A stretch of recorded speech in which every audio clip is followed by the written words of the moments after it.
For years, we've been following the search for erased African-American cemeteries across the Tampa Bay area. And this week, a court battle continues over whether a city agency is responsible for removing more than 300 graves discovered under the Frank Crum headquarters in Clearwater. This evening, 10 Investigates' Emerald Morrow shows you why negotiations are stalled. Matt Crum wants Clearwater to be a city of its word. They need to do the right thing. And frankly, this is the point of small city, county government, is to deal with things like this. And they're just absent. Over the last 5 years, archaeologists have found 328 graves from the St. Matthew's Baptist Church Cemetery at the Frank Crum headquarters and under Missouri Avenue. Crum says initial commitments from the city to address this grave dilemma have faltered. We haven't made as much progress as we thought we would have. Now, Frank Crum is suing the Clearwater Redevelopment Agency.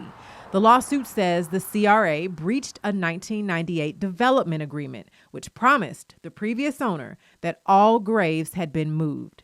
But Frank Crum didn't know about the graves because it didn't buy the property until 2004. IMR Global found out that at one point there was a cemetery here, and they said, if we're going to go forward with this, we need you guys to guarantee that all the remains that were here were removed. And so the city put in that agreement, yes, we guarantee and warranty that all the remains that were here had been removed. But as we know, they were not. It's pathetic. I mean, we're talking about a generations of history and remains that need to be memorialized. That was where Barbara Story Love grew up in the Clearwater Heights community where this cemetery was first established. She's part of a group working with Frank Crum and the city to find a solution. My sister was buried here. So is Carlton Childs. I'm tired of not getting answers. I'm tired of not seeing any progress. We're tired of hearing the same thing over and over. Over the years, city managers have repeated promises to be part of the solution and took early action to help search for the graves when the community raised concerns. But the manager most involved suddenly died. His replacement appeared just as committed, but got fired. And now there seems to be a change of attitude from the top. There are many ways that this problem can be solved. As far as using taxpayer money to do some things, that's a difficult challenge for us, is use the taxpayers' money. It's an unsatisfactory answer for Crum. I personally think that it's the responsibility of local government to step in when your citizens, an issue like this has happened. Do you blame the city for this? At this point, I do. Crum wants the graves moved from his property to the North Greenwood Cemetery. That's where graves were supposed to go way back in 1940 when the city stopped burials at St. Matthew's.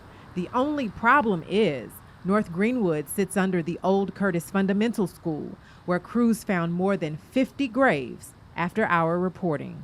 Some people want the school torn down so those resting souls can be free. How in the hell can you dig a foundation and not hit nothing to know that it's a graves here? Why did you continue to build? A question only the past can answer. But for now, no one can take back the wrong that was done. We can only move forward and make it right. And I think we all have a responsibility to work together to do that. Emerald Morrow, 10 Investigates.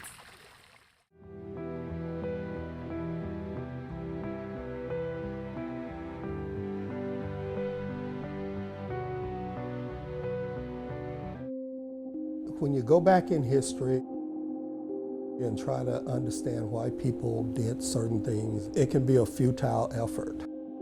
Because it's hard to understand why anyone would build atop a cemetery.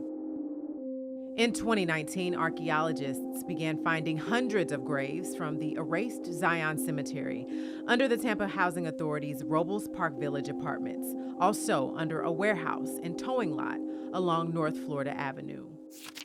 All those landowners once sat together on a board working to restore the cemetery to a memorial. But through public records, 10 Investigates uncovered the two private business owners quietly resigned, slowing progress. The private business's lack of participation is hindering the Preservation Society's efforts at restoring Zion.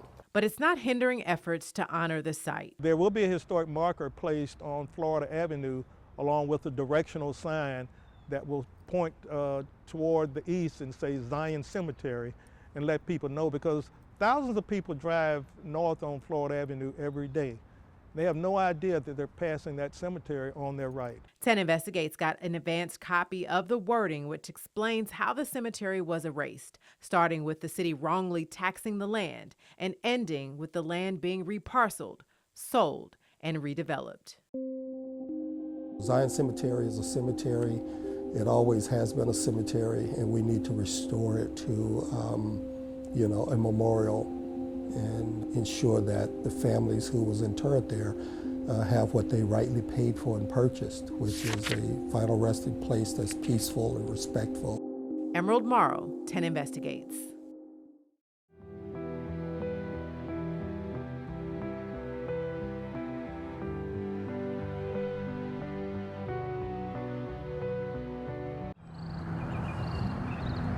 A bird's eye view of the Italian Club Cemetery along 26th Street in East Tampa. This is very personal to me.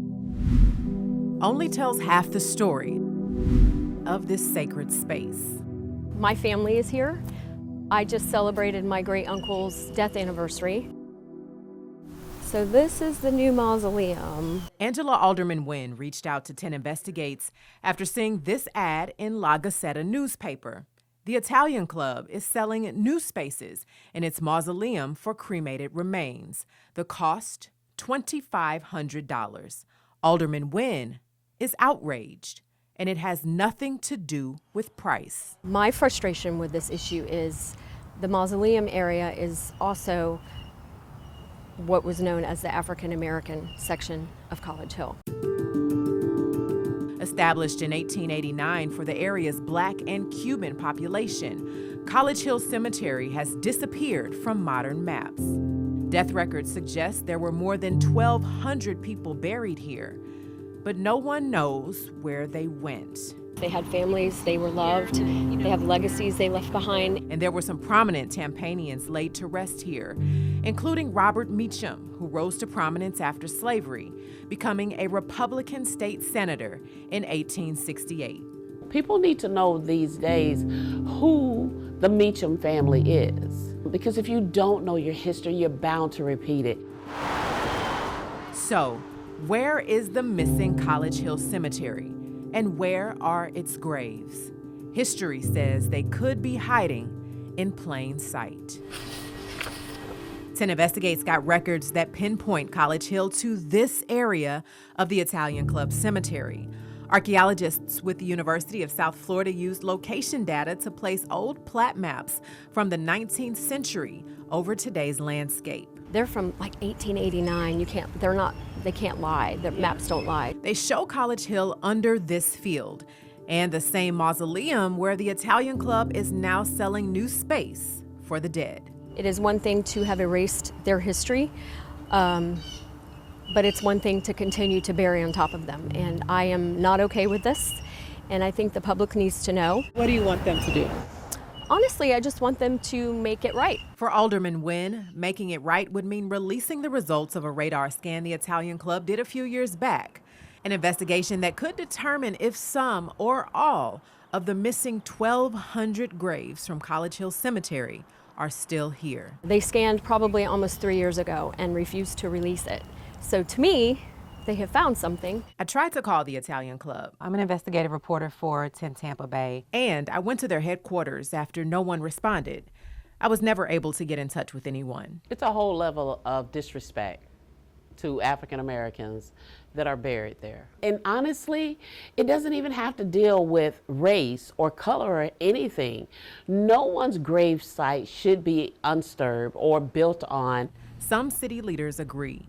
10 Investigates got a copy of this letter that Councilman Luis Vieira sent to the Italian Club in February, saying that council was disappointed the group did not show up when council made a motion for the group to appear in 2024 to address the grave concerns. The big issue that we want is some sort of a response on what the scan revealed. And that's it. I think that having a really frank talk about these cemeteries, these historically African American cemeteries, and what happened to them is something that is, part of the process that we have to go through as a community and as a country. It's just silence. That's all I get. And like Vieira, it's very, very sad that history is being erased. Alderman Nguyen wants answers too, and an honest conversation about what lies beneath this land so she and her family can finally be at peace. Emerald Morrow, 10 Investigates.